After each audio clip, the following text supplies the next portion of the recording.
ధైర్య, నీకు బాగా తెలుసు కదా తను ఎలాంటి అమ్మాయో. అయినా తనని సమర్థిస్తున్నావా? నాకు పూర్తిగా నమ్మకం ఉంది ఈ పని తనే చేసిందని. కాకపోతే అమాయకంగా నటిస్తోంది. అర్థం కావడం లేదు. ప్రతాప్ దీన్ని ఎక్కడి నుంచి తీసుకొచ్చాడో ఏంటో. సింధూరి, నువ్వు నీ గదిలోకి వెళ్ళా. అలాగే.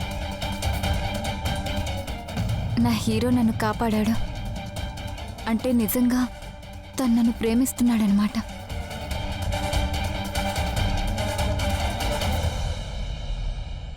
ఈ పిల్ల ఈ ఇంటికి వచ్చినప్పటి నుంచి రోజు ఏదో గొడవ జరుగుతూనే ఉంది. ఈ పిల్లని ఇంట్లోంచి పంపించేద్దామంటే ప్రతాప్ అడ్డుకుంటాడు. అసలు ఇదంతా ఏంటి?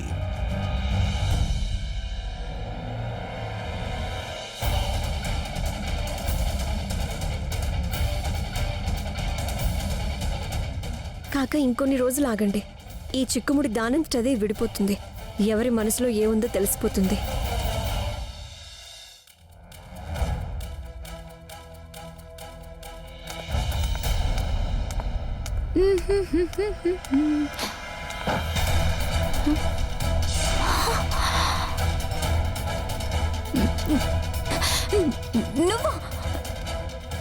నువ్వెక్కడేం చేస్తున్నావు?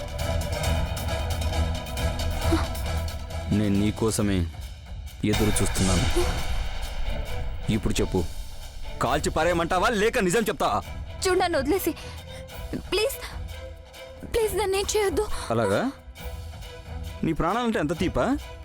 త్వరగా మా అమ్మని చంపిన వాళ్ళ పేర్లు చెప్పు, నిన్ను వదిలేస్తాను. చెప్తాను. అది మీ అమ్మని చంపిన వ్యక్తి పేరు. అది త్వరగా చెప్పు, లేదంటే కాల్చి పారేస్తాను. అది అయ్యో, నేను మర్చిపోయాను కదా. మీ అమ్మని చంపింది ఎవరబ్బా? ఇదేం వేళాకోళం సింధూరి? ఇలాంటి వేళాకోళమే ఆ రోజు నువ్వు నా పట్ల గెస్ట్ రూమ్ లో చేశావు, గుర్తుంది కదా.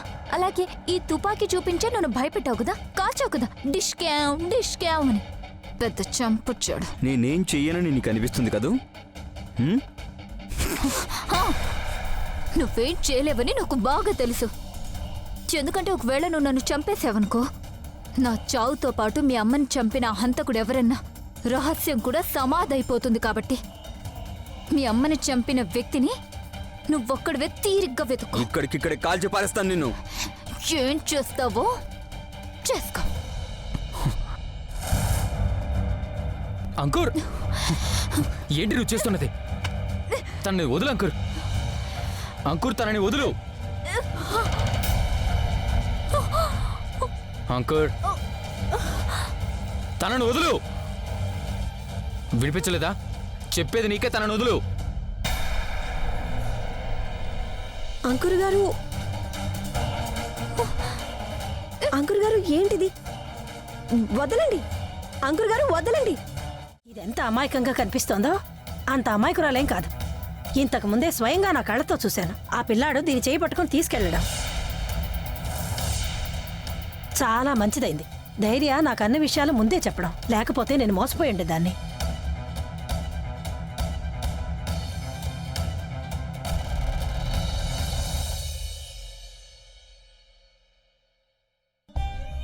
ఆంటీ, మీ అపార్థాలన్నింటినీ నేను త్వరలోనే తొలగిస్తాను. ఇంకా బాధపడుతున్నట్టు నటించడం ఆపు. ఎందుకంటే నీ బండారం అందరి ముందు బయటపడిపోయింది. ఆంటీ, మీ నమ్మకం చెదిరిపోతుందని నాకు తెలుసు. కానీ మన ఇల్లు చెదిరిపోకూడదు. అందుకే ఇదంతా నేను చేయాల్సి వస్తుంది. అమ్మ, నువ్వు అన్నది ముమ్మాటికి నిజం. నాకు కూడా ఎన్నో రోజుల నుంచి తన మీద అనుమానంగా ఉంది. ధైర్య, రే కొంచెం ఆలోచించరా. సంతోషి ఈ ఇంటి కోసం నీకోసం ఎంతో చేసిందిరా. ఇంత చిన్న విషయానికి తన మీద ఇన్ని నిందలు మోపి తను అనుమానిస్తున్నావా? నిజం అందరి ముందుకి రానే వచ్చేసిందిగా. అయినా ఇంకా మీరు తన్నే సమర్థిస్తున్నారా? మీ ఉద్దేశం ఏంటి? మన అబ్బాయే తప్పు చేశాడనా? చూడు, అపార్థం ఇంకెవరూ చేసుకోలేదు. కానీ ఇందులో అపార్థం ఖచ్చితంగా ఉందంటున్నాను. ఎలాంటి అపార్థాలు లేవు కాక. ధైర్య సార్ అందరి కళ్ళు కప్పుతున్నారు, అంతకుమించి ఇంకేం లేదు. సంతోషి, మాటలు జాగ్రత్తగా రాని.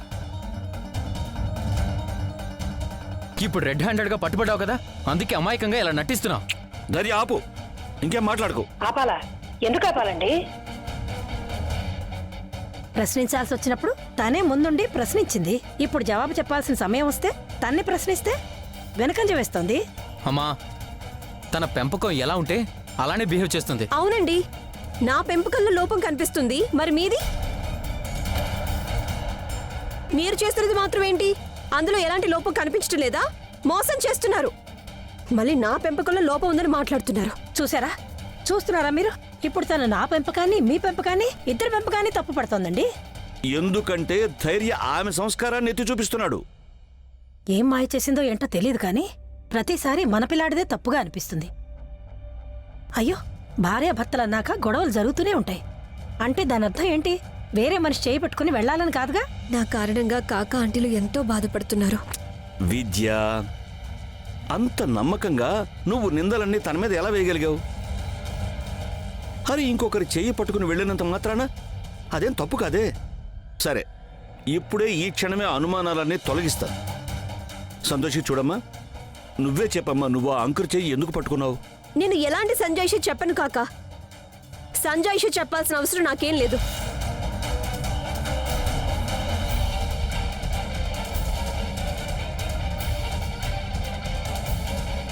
చూస్తున్నారుగా నాన్న మీరు, తను మళ్ళీ అన్ని కప్పిపోచాలని ప్రయత్నిస్తుంది. తన దగ్గర మీ ప్రశ్నకు జవాబు లేనప్పుడు తను ఎలా చెప్తుంది?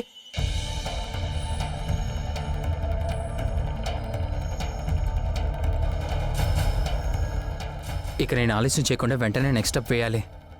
అంకుర్, వెళ్ళు, మా ఇంట్లోంచి బయటికి నాడు, బయటికి నాడు. చెప్పేది నీకే వినిపించడం లేదా? ధైర్య సార్ చూడబోతే ప్లాన్లో తర్వాత ఎత్తు మొదలు పెట్టినట్టు. చెప్పేది నీకే, బయటికి వెళ్ళు. ధైర్య సార్ ఆయన ఎక్కడికి వెళ్లరు.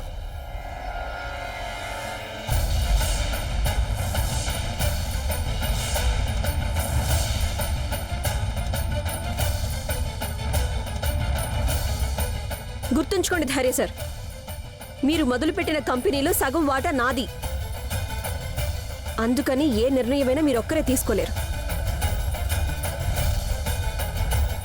ఎవరినైనా అపాయింట్ చేసుకోవటంలోనైనా తీయటంలోనైనా.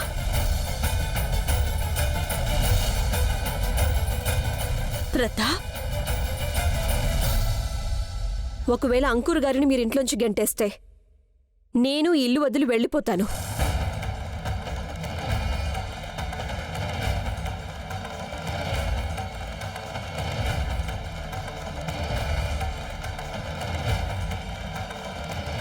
అరే అమ్మ సంతోషి, నీకేమైంది తల్లి?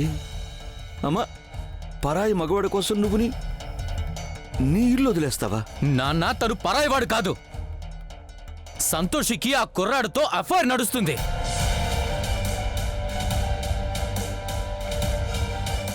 చూడు సంతోషి, నీకు అతను బాగా కావాల్సిన వాడు కదా, అతనికి చెప్పు. తన మనసులోనే కాదు, తన ఇంట్లో కూడా నీకు చోటు ఇవ్వమని. ఆపండి, ఇక చాలించండి. నేనేం మాట్లాడలేదు కదా అని దయచేసి నన్నేమి చాతకాని వాళ్ళ చూడొద్దు. అవును, నేను తీసుకెళ్తాను సంతోష్ గారిని మా ఇంటికి. ఆవిడికి చోటిస్తాను.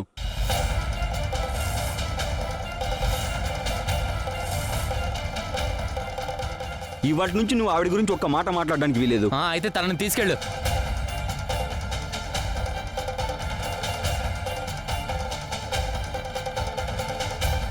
ఫైనలీ గురి సూటిగా తగిలింది. సంతోషి గారు, పదండి. మీరు ప్లీజ్ ఇక్కడి నుంచి పదండి. ధైర్య సార్, మన ప్లాన్ విజయవంతం అవుతుంది. సమస్య అంటే ఎలా ఉంటుందో అది నీకిప్పుడు తెలుస్తుంది సంతోషి. రాత్రికి రాత్రే ఈ వార్త ఇప్పుడు అగ్నిలా వ్యాపిస్తుంది.